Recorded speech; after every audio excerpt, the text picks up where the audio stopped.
हरियाणा, महाराष्ट्र और दिल्ली फतह करने के बाद अब भारतीय जनता पार्टी का अगला टारगेट बिहार विधानसभा चुनाव है और इस टारगेट को साधने के लिए हिंदुस्तान के प्रधानमंत्री नरेंद्र मोदी ने मिशन बिहार में लगातार जुटे हुए हैं।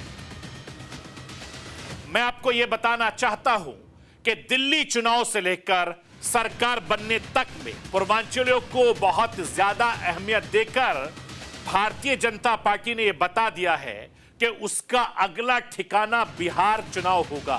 लेकिन अब इस मिशन में बीजेपी पूरी तरीके से जी जान से जुट गई है। साल 2025 के आखिर तक बिहार में चुनाव होना है, लेकिन मिशन बिहार में पीएम मोदी अभी से लग गए हैं। दिल्ली में सरकार बनने के बाद से पीएम मोदी लगातार बिहार के दौरे पर हैं, एक के बाद एक दौरा कर रहे हैं। पीएम मोदी ने किसान सम्मान निधि योजना की 19वीं किस्त भी बिहार से जारी की और अलग अलग विकास परियोजनाओं का उद्घाटन भी किया।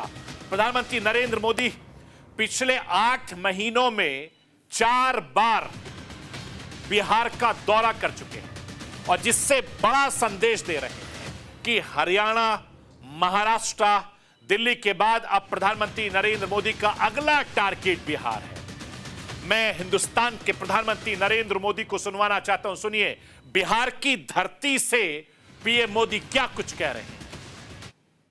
साथियों, पूर्वोदय से ही विकसित भारत का उदय होगा और हमारा बिहार पूर्वी भारत का सबसे अहम स्तंभ है। बिहार भारत की सांस्कृतिक विरासत का प्रतीक है। कांग्रेस आरजेडी के लंबे कुशासन ने बिहार को बर्बाद किया, बिहार को बदनाम किया। लेकिन अब विकसित भारत में बिहार का वही स्थान होगा जो प्राचीन समृद्ध भारत में पाटलिपुत्र का था। इसके लिए हम सभी मिलकर निरंतर प्रयास कर रहे हैं। बिहार में आधुनिक कनेक्टिविटी के लिए, सड़कों के नेटवर्क के लिए, जन कल्याण की योजनाओं के लिए एनडीए सरकार प्रतिबद्ध होकर काम कर रही है।